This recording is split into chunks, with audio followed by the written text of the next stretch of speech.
After 9 decades of blissful summers here, the Queen left her beloved Balmoral for the very last time. With her are flowers from her cherished estate. The coffin draped in the royal standard for Scotland. Over the River Dee, the cortege on its way. It weaves through the landscape she loved for a lifetime. Mourners on verges, paying respects. Then a hush as the corner is turned into Ballater. Silence falls.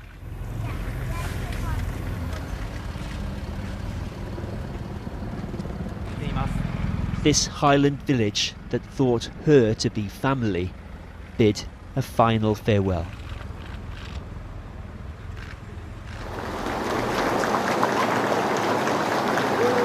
In the town of Banchory, applause. Outside it, tractors form a guard of honour. Over the King George VI Bridge in Aberdeen, named after her father, our last king. In Mercat Cross in oldest Edinburgh, news proclaimed of our newest. Our only lawful and rightful liege lord, Charles III. The first proclamation of the new monarch outside London. Scotland at the heart of proceedings, however unfamiliar. God save the King!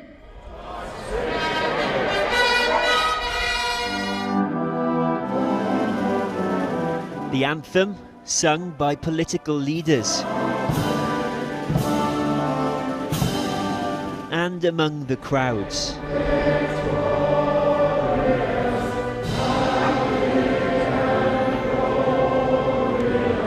Where we meet Ian, too sorrowful to join in. Does it feel slightly conflicted to be cheering the new king as we await the Queen here? Kind of, yeah. Yeah, it does. I did not cheer, I did not sing. I'm pretty mournful, really. Yeah, it doesn't really feel like a time for jubilation.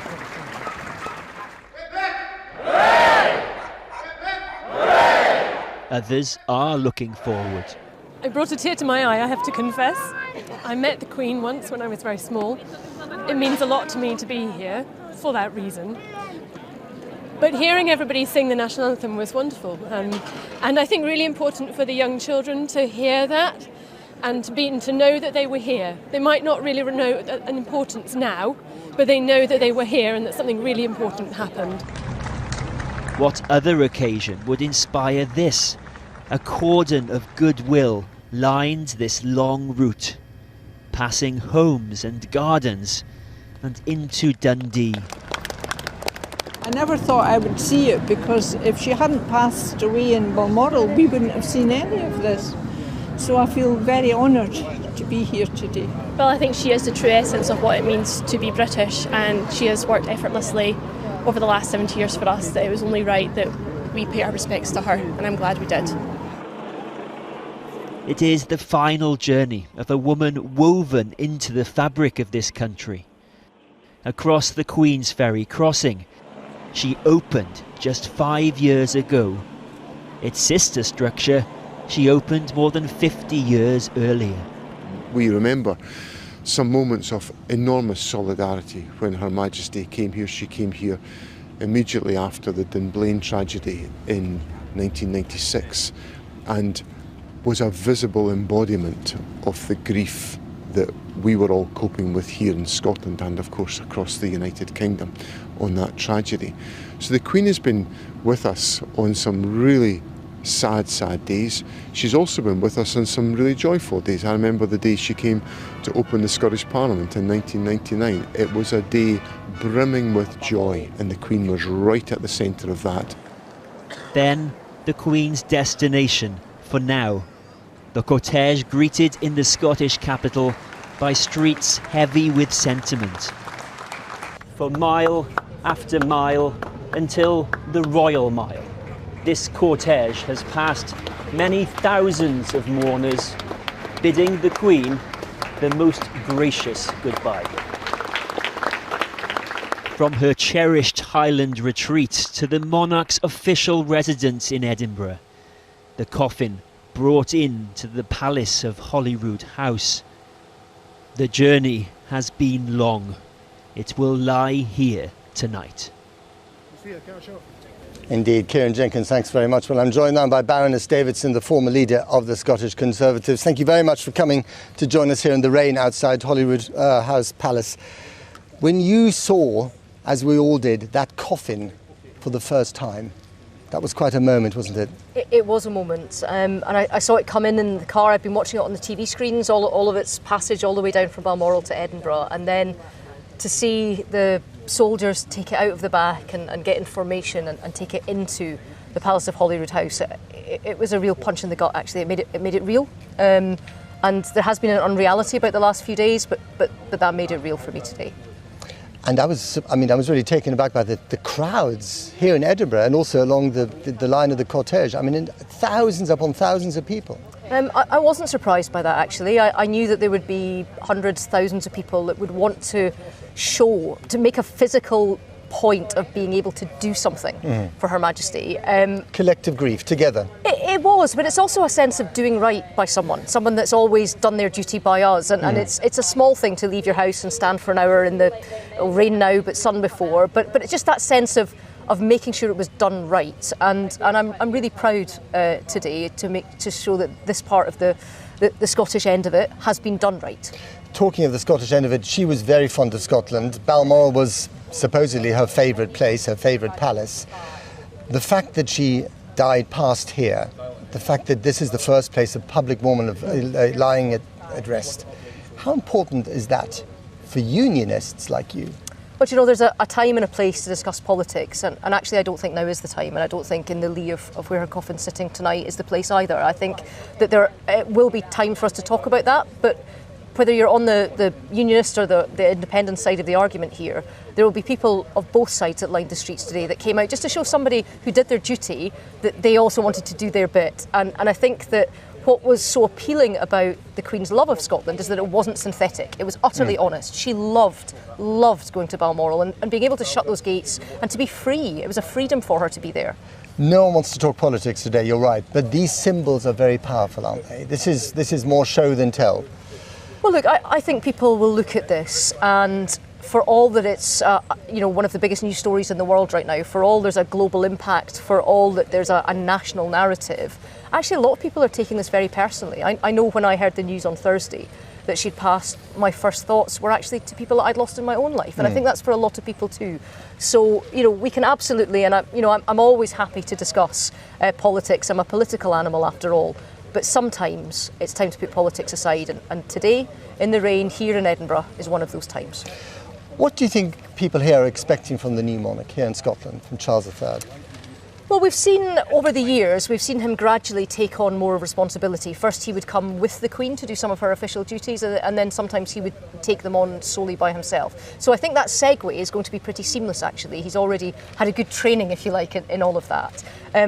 But in terms of what we want to see of Charles the man, I think we've had a pretty good indication in the last 3 days, and I think people have From his address? Yeah, from his address, from the way in which he's conducted himself, from the way in which he's wanted to go and speak to people. He hasn't shut himself up in buildings, shut himself away with his own grief, and let's remember he's a son that's grieving his mother, and he's also doing his duty.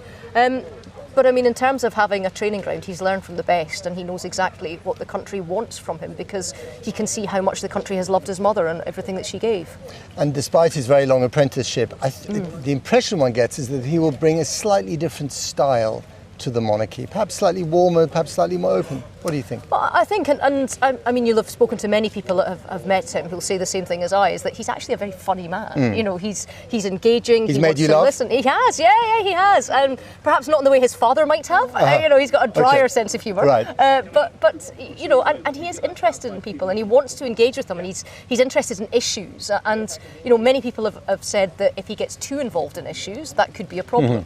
But I think he also, you saw in his address, he said, "Look, I understand what's expected of me." He's going to step back from some of these issues, isn't he? I think he may do, and be a king for all of the country. Baroness Davidson, thank you very much indeed. Kathy. Thanks, Matt. Well, today has seen King Charles meet the Secretary-General of the Commonwealth, as well as High Commissioners from countries which were all at one time part of the British Empire. Let's go over to Fatima Manji, who's outside Buckingham Palace. Fatima. Well, just a few moments ago, the crowds here were pretty delighted to catch a glimpse of King Charles heading out from Buckingham Palace to Clarence House. And they were very, very pleased to be able to catch a glimpse of him. It was quite a roar, because as much as people are coming here to pay their respects to the Queen, it's also about the future and trying to see the future King Charles in action. But when we talk about the monarchy, it can never just be about the future, because the past is all around us. We're here at Canada Gate. You can see the Victoria Memorial just behind me. All the furniture, the symbols of empire are around us. When the Queen took the throne, the British Empire was just beginning to die out. What remains is the Commonwealth and 14 Commonwealth realms. Don't forget, King Charles is head of state in 14 other countries, apart from the UK. And what we are now going to see is how he deals with that relationship.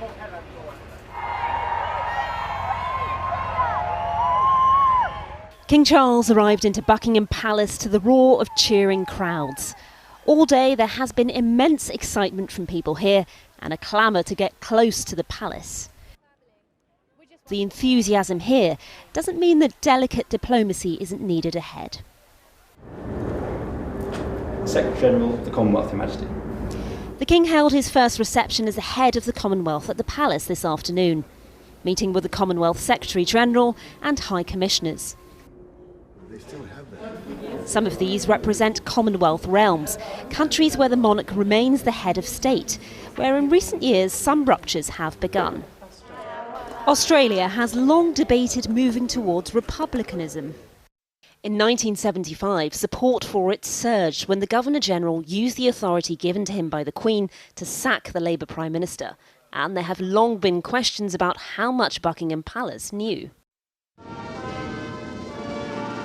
And yet Charles has been proclaimed King of Australia too. We promise him faith and obedience. May King Charles III have long and happy years to reign over us. Thousands gathered in a ceremony in New South Wales to watch the proclamation, which included a 21-gun salute. The country's Prime Minister, a Republican, has said he won't hold a referendum on the monarchy in his first term. Now's not a time to talk about our system of government. Now is a time for us to pay tribute to the life of Queen Elizabeth, a life well lived. From the embers of empire came the Commonwealth. On her 21st birthday from Cape Town, then Princess Elizabeth made a lifelong pledge in this broadcast. I declare before you all that my whole life, whether it be long or short, shall be devoted to your service and to the service of our great imperial family to which we all belong. And it was a promise she saw through, championing the Commonwealth, a central feature of her reign. When she became Queen, it was made up of 8 countries formerly colonised by Britain. They joined the Commonwealth on the basis of being free and equal members. Under Elizabeth, it expanded. Now it's composed of 56 countries representing more than 2.5 billion people, from Botswana to Bangladesh, Australia to Antigua. For Queen Elizabeth, it was important to be visible as head of the Commonwealth. She made more than 200 trips to Commonwealth countries. As nations changed and controversies erupted, she maintained a largely neutral role. Yet there were moments when protecting the Commonwealth led to unusual interventions. In the mid-1980s, she was reportedly enraged with Prime Minister Margaret Thatcher for not supporting sanctions against apartheid South Africa, something most Commonwealth states wanted. Last year, Barbados cut its ties with the Queen, becoming a republic. The time has come to fully leave our colonial past behind. The country remains in the Commonwealth, but the move has prompted questions about other Caribbean countries. These changing winds were clear when the Duke and Duchess of Cambridge visited Jamaica recently. In Antigua, even back in 1977, amid the welcomes, there were protests against the Queen. In April this year, Edward and Sophie, the Duke and Duchess of Wessex, attempted to shore up support for the monarchy in a visit. But Antigua's Prime Minister has now said there will be a referendum on becoming a republic within 3 years. In 2018, the Queen persuaded Commonwealth leaders to support Charles as its next head. The role isn't hereditary, so it wasn't guaranteed. It is my sincere wish that the Commonwealth will continue to offer stability and continuity for future generations, and will decide that one day the Prince of Wales should carry on the important work started by my father in 1949. And that day has come. But what new future will King Charles now forge for a group that was originally carved from the colonial past? Well, with me now is Baroness Valerie Amos, International Development Secretary under Tony Blair and Britain's former High Commissioner to Australia. As a Foreign Office Minister, she was responsible for Africa and the Commonwealth. Baroness Amos, how do you see the relationship with the Commonwealth evolving during Charles III's reign? I think it's hard to say. The Commonwealth, I think, is really important. We need to remember it's made up of very different kinds of countries, very small islands, much bigger countries that from different geographic parts of the world. The majority of those in the Commonwealth are young people. So there is a real agenda there, I think. If you think about climate change, the environment, you think about the future for young people, what is it going to look like in our world? And that's an agenda that Charles, the new king, is keen on. It's an agenda that King Charles is very, very keen on. And, he has played a role already through, for example, the Prince's Trust International in bringing young people across the Commonwealth together. So I think there is a role, but there is no doubt that there are countries which are both members of the Commonwealth but are also realms which have King Charles and previously had the Queen of Head of State. Some of them will be thinking about, is this a moment of transition? Is this a moment of change? Should we be doing what Barbados and others have done, which is to retain our link to the Commonwealth, but at the same time become republics? And some of those countries have wasted no time, really, since the Queen's death in making that status plain. I mean, the leading paper in Jamaica said on Friday that the Queen's death would, and I quote, make Jamaica's break with monarchy easier. How should the new king respond to that? I think that King Charles has been very clear. He was clear in the past. He was clear, I think, when he went to Barbados. I think people don't remember he went to Barbados when they became a republic.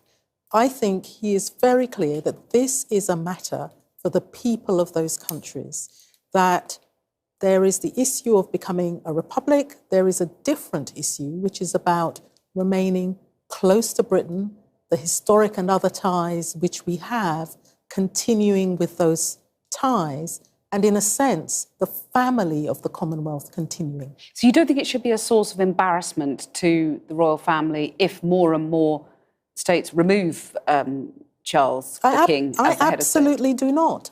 The world is changing. I think the fact that countries say we want our head of state not to be someone who is far away from us, but that over time we have changed, but we still recognise the historic links that we have, the close ties that we have, I think that will continue.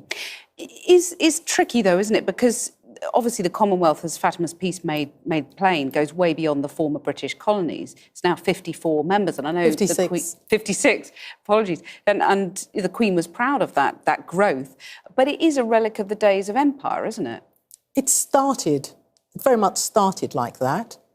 It's grown and it's expanded. And I think one of the important things about the Commonwealth is that it's a partnership, that the countries they are equal within the Commonwealth, regardless of their size, regardless of their geographical size, regardless of their population.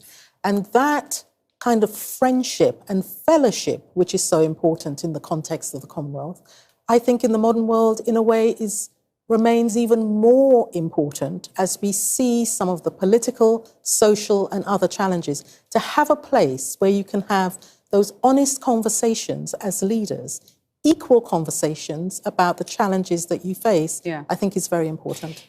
You were at the proclamation of the new king yesterday. It was a very archaic ceremony, but it was televised for the first time. How do you think, is it possible to balance sort of modern monarchy with the traditions of the past? It's an uneasy thing to do, isn't it? Tradition and modernity is a difficult balance to strike. Our new king did that in a way as Prince of Wales. You know, he was ahead of his time in thinking about those issues around climate change and the environment. He cares passionately about education. He cares passionately about inequality, about young people. He will not be able to continue that work in the same way, but that caring that he has continues as he becomes king.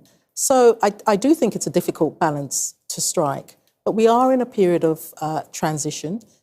I'm sure that there'll be ups and downs as we negotiate these new relationships, but I'm a firm believer in transparency and openness and conversation in the way that we talk about these issues. Baroness Valerie Amos, thank you very much for joining us.